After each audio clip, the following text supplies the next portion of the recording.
Hello, my crafty friends. It's the 2nd of the month, and this is the day that the SheetLoad collaboration team reveals their SheetLoad of cards. The SheetLoad of cards is the brainchild of Alicia at Call Me Crafty Al, and it is a free sketch and cutting guide that she makes available to subscribers of her YouTube channel. On the 1st of each month, Alicia shares the new SheetLoad for that month. She shows her finished cards, and on the 2nd of each month, she has a process video, tips and tricks, and the collaboration team all share their finished cards. I'm on the YouTube collaboration team. You'll notice that there is a hashtag in my YouTube description.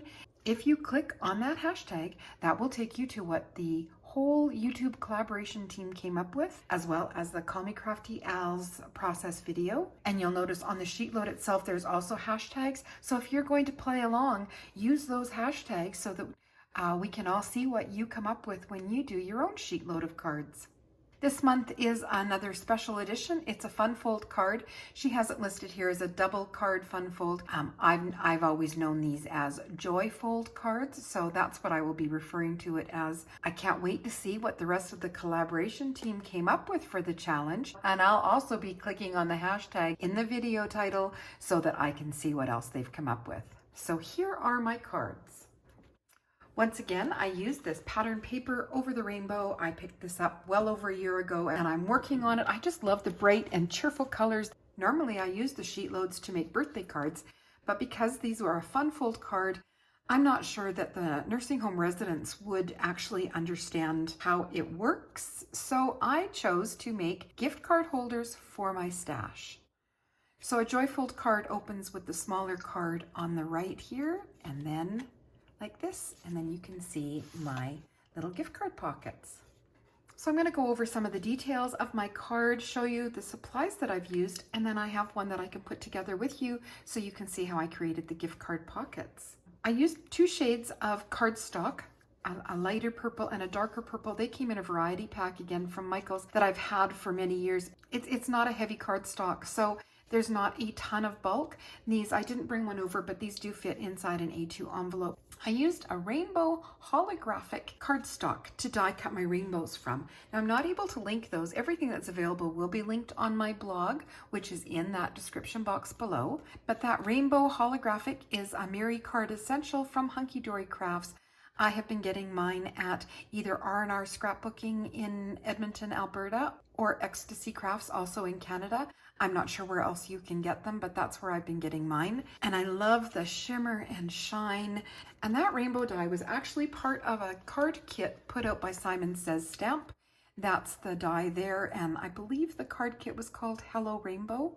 So it doesn't cut separate pieces, but it does give you the score lines, and so I like it when it's out of a foil cardstock. Those score lines really show up. You can also do painting and coloring with markers if you're just using white cardstock. In all honesty, I was disappointed when I saw that the die just did that, but in the end, I've actually gotten quite a bit of use out of it. There's that bling.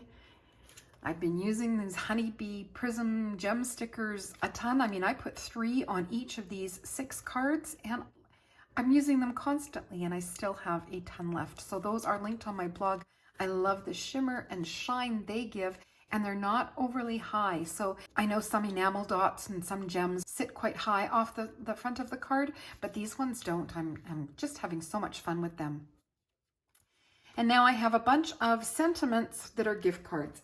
I give a lot of gift cards, not just for the holidays, but all through the year for thank yous and etc. So I like to have gift card holders on hand.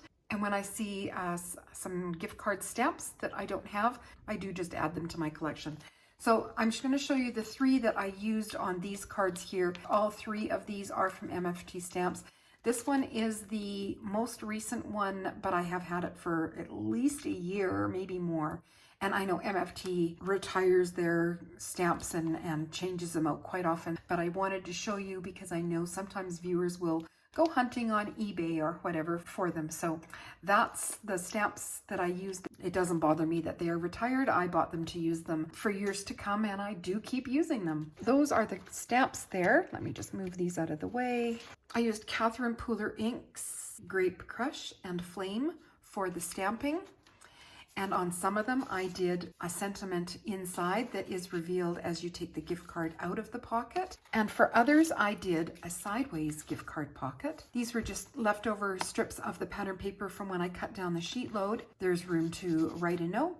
Oh, I did also add a white panel inside all of mine. That's not on the sheet load, but the measurements that I used for that white cardstock panel are the same measurements that I used for that one. I always have partial sheets and scraps of white cardstock, so I rarely cut into a sheet of white cardstock to do, say, banners, because I hang on to any strips that I have. My banner strips are 3 3/4 inches long because that seemed to be a better measurement to work with my stamps, and it also allowed me to center the rainbow die on my panel and still have the sentiment hang over the edge. So a fun fold card. I love Joy fold cards. Haven't made them in a while, so I was really happy to see that Alicia came up with this one for our fun fold, and these will all head into my stash for when I need gift card holders.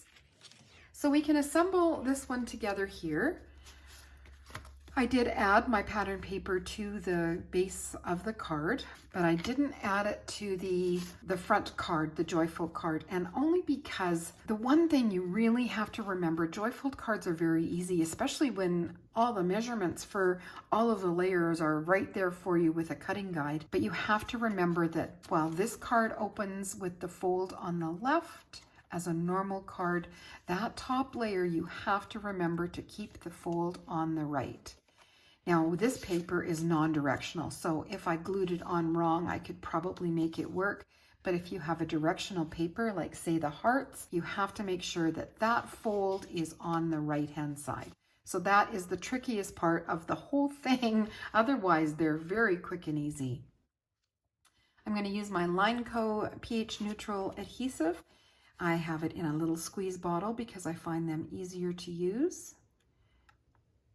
And I'm just going to add my little dots of adhesive. I don't do lines of adhesive anymore. I've just started doing dots, and I find that works really well. And it's so counterintuitive to have that fold on the right-hand side. It's just, that's why I wanted to show you, because I have to kind of keep reminding myself. When you've been card making as long as I have, you know that fold goes on the left, and so it's an automatic thing to pick it up and rotate it so you've got it going the right way. So there is the front of my smaller card. It is done, and now it needs to be adhered to the card base. So here's how I do that. I open it up and slide it over so it is sandwiched between the front panel. I like it centered side to side, top to bottom. So I'm going to hold it where I think I like it. And using wet glue does give you a bit of leeway so that you can move it around if you need to. So some more glue dots. I don't take my glue right to the edge, but I do take it fairly close, and then when I squeeze it down, it kind of expands. It doesn't go out over the edges, but I do get my corners held down nice and secure. So now I'm going to close the card and make sure that it's still straight. Now the nice thing about the Lineco is I've got some on my fingers here and it just rubs off. My fingers are not sticky at all. So it is straight, but if it had shifted a little bit, I would be able to move it because of the wet glue. But I think that worked out really well. So there it is. And this is what your card would be if you followed the directions. But of course, I'm going to add my white panel inside. And I have already stamped it. So I have this, I guess I said, this is just a leftover strip of the pattern paper from the cutting guide. And I'm going to add it to the bottom here. Now it looks wonky because those rainbows are wonky. It is actually cut straight. You can see the edges are straight. And I'm going to put a thumb hole in it. And how I do that is just with a punch. This is a very old punch. I'm pretty sure it was a Stampin' Up! Punch. You can use a punch, you can use a circle die, you can trace a coin and then use scissors to cut it out, or quite honestly, you don't even need a thumb hole, because once that gift card is put inside, it's easy enough to get out. I'm going to use this 1-inch punch, and I just try to center it on either side. I slide it in only about that far, punch, and there is my thumb hole. I prefer to use wet glue when I'm adhering down the pocket, I guess, for gift card holders. If you use a dry tape runner, the gift cards have some thickness to them.